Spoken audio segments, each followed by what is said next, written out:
नमस्कार विद्यार्थी मित्रांनो, स्पंदन अकॅडमी या शैक्षणिक चॅनलमध्ये आपल्या सगळ्यांचं मनःपूर्वक स्वागत.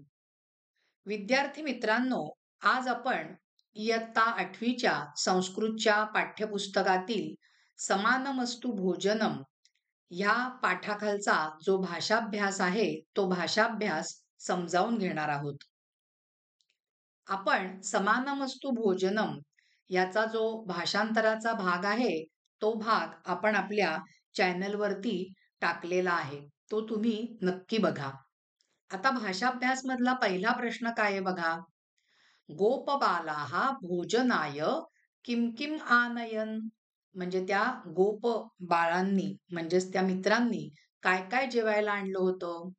मग त्याचं उत्तर आहे गोपबालाः भोजनाय दध्योदनम, म्हणजे दहीभात, पृथकान म्हणजे पोहे, अपुपान म्हणजे अनरस सारखं किंवा असं गोड ज्याला आपण पुरी टाईप म्हणतो तसं, लड्डूकान लाडू, वटकान वडे, मोदकान मोदक च आनयन.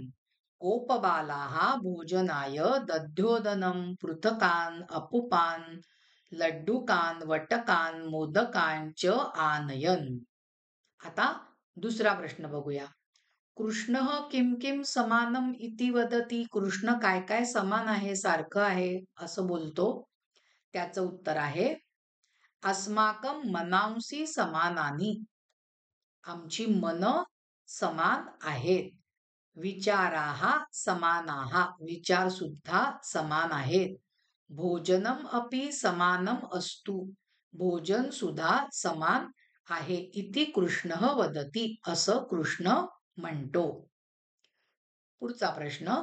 कृष्णः खाद्यपदार्थे किम मिश्रयती. कृष्ण खाद्यपदार्थांमध्ये काय मिसळतो. कृष्णः खाद्यपदार्थे स्नेहम मिश्रयती, प्रेम, स्वतःचं प्रेम मिसळतो. पाठे प्रयुक्तानि कृष्णस्य नामानी लिखत, म्हणजे या पाठात कृष्णाबद्दलची जी दुसरी नावं आहेत ती लिहायची आहेत. पहिलं त्याने दिलंय बघा बालकृष्ण, वासुदेव, वसुदेवाचा मुलगा तो वासुदेव, वासुदेव म्हणजेच कृष्ण. देवकी नंदन, नंदन म्हणजे मुलगा, देवकीचा मुलगा कृष्ण. इति कृष्णस्य नामानी पाठे प्रयुक्तानि. आता दुसरा प्रश्न विद्यार्थी मित्रांनो. प्रश्न निर्माणम कुरुत, काय म्हटलंय बघा. पहिलं वाक्य काय आहे ते आपण वाचूया. गोकुलस्थाः बालगोपालाः वासुदेवेन सह आसायम हिंडन्ते स्म. गोकुळातले बाळगोपाळ वासुदेवाबरोबर परिसरामध्ये हिंडायचे. बरोबर आहे. आता अंडरलाईन कोणत्या शब्दाखाली त्यांनी केलेली आहे बघा, वासुदेवेन. बरोबर आहे. आता आपल्याला प्रश्न काय बनवायचा आहे. गोकुळातले बाळगोपाळ कोणाबरोबर परिसरामध्ये हिंडायचे, कोणाबरोबर. बरोबर आहे. मग आता वासुदेवेनं काय येतंय रूप ते ओळखावं लागेल. वासुदेवेनं काय आलेलं आहे, पुल्लिंगी तृतीया एकवचन. म्हणजे आता आपल्याला किम या प्रश्नार्थक सर्वनामाचं काय करावं लागेल, पुल्लिंगी तृतीया एकवचन पर्यंत म्हणावं लागेल. कह कौ के प्रथमा कम कौ कान द्वितीया केन काभ्याम कै ही तृतीया केन. एकवचन काय काय येईल, कारण वासुदेव हा शब्द एकवचनी आहे, वासुदेवेन. म्हणजे मला आता वासुदेवेन हा शब्द काढून काय लिहावा लागणार आहे, केन. आणि इथे जे त्यांनी फुलस्टॉप दिलाय ना, तो आपल्याला वाक्याच्या शेवटी प्रश्नचिन्ह लिहायचं आहे.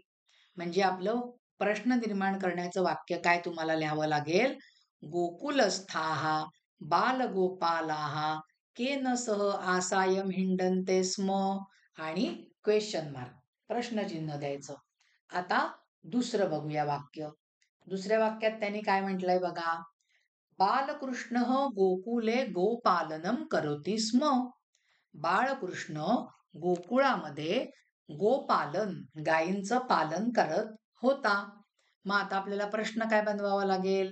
बालकृष्ण गोकुले म्हणजे बाळकृष्ण गोकुळामध्ये काय करत होता?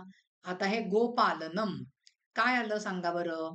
गोपालनम येतं द्वितीया एकवचन. बरोबर आहे. म्हणून आपल्याला काय लिहावं लागणार आहे? किम असं प्रश्नार्थक लिहावं लागणार आहे. काय म्हटलं की काय लिहायचं आहे आपल्याला प्रश्नार्थकासाठी? किम. आपण 8 पॉइंट महिन्यामध्ये 8.4 धड्यामध्येच किम किम असा धडा होता बघा आपल्याला. काय काय मग काय आलं की संस्कृतमध्ये काय लिहायचं? किम. आता तिसरा प्रश्न बघा. पृथक कुरुत. आता खालीही त्यांनी मंजुषा दिलेली आहे बघा. आता एक एक त्याच्यातला शब्द आपण बघूया. गोकुलस्थाहा काय येणार आहे बघा? विशेषणम. ओके. त्याच्यानंतर कृष्ण कशामध्ये लिहिणार आपण? नामामध्ये लिहिणार. नाम आहे कृष्ण. अकरोत अकरोत कशामध्ये लिहावं लागेल? आपल्याला क्रियापदामध्ये लिहावं लागेल. लंगलकाराचं रूप आलंय. त्याच्यानंतर किम प्रश्नार्थक सर्वनाम म्हणजे आपल्याला ते सर्वनामाच्या कॉलम मध्ये लिहायचंय. मम अस्मतचं रूप आलंय म्हणजे सर्वनाम म्हणून ते सर्वनामाच्या कॉलम मध्ये लिहिलं. त्याच्यानंतर त्यांनी काय म्हटलंय बघा, मोदकाहा मोदकाहा नाम आहे म्हणून आपण ते नामाच्या कॉलम मध्ये लिहिलंय. उपाविशन लंगलकार आलेला आहे, क्रियापद आहे. उप अधिक विष म्हणजे ते क्रियापदाच्या कॉलम मध्ये लिहिलं. आणि समानाहा हे काय आलेलं आहे? विशेषण. आणि म्हणून आपण ते लिहिलेलं आहे विशेषणाच्या कॉलम मध्ये. लक्षात येतंय विद्यार्थी मित्रांनो तुमच्या? हा पृथक कुरुतचा कॉलम आपल्याला कोणत्या प्रकारे तयार करायचा आहे ते. आता आपल्याला जायचं आहे पुढच्या प्रश्नाकडे. पुढच्या प्रश्नाचं स्वरूप त्यांनी काय दिलंय बघा. पुढच्या प्रश्नाचं स्वरूप त्यांनी असं दिलंय, समूहेतर पदम चिनुत. म्हणजे तुमच्या ऑड मॅन आउट असा प्रश्न असतो ना तुमच्या सायन्स मध्ये वगैरे, त्या पद्धतीने आपल्याला त्यांनी हा प्रश्न विचारलेला आहे. बघा आता आधी आपण काय काय शब्द आहेत ना ते बघूया आणि त्याच्यातला ऑड शब्द कोणता आहे तेही बघूया. बालकृष्ण देवकी नंदन चंद्रशेखर गोपनायक. आता बघा मी एकेकाचा अर्थ सांगते म्हणजे तुम्हालाच कळेल की याच्यातला ऑड शब्द कोणता. बालकृष्ण हे कृष्णाचं नाव आहे. देवकी नंदन पण कृष्णाचं नाव आहे. गोपनायक पण कृष्णाचं नाव आहे. पण चंद्रशेखर हे काही कृष्णाचं नाव नाहीये, साधं माणसाचं नाव आहे. म्हणजे कृष्णाचं नाव नसल्यामुळे ह्याच्यातला ऑड शब्द चंद्रशेखर. लक्षात येतंय तुमच्या? आता दुसरा प्रश्न बघूया. ह्याच्यातला कोणता शब्द ऑड येते? अवदत म्हणजे बोलला. अभणत म्हणजे पण बोलला. भण धातू अगदत गद धातू बोलणे बोलला. पण अकरोत म्हणजे केले लंग लकाराचं रूप आलेलं आहे. म्हणून ह्याच्यातला समूहेतर पदमचा शब्द येतो अकरोत. आता आपल्याला जायचंय विरुद्धार्थक शब्दान मंजुषातः चिनुत.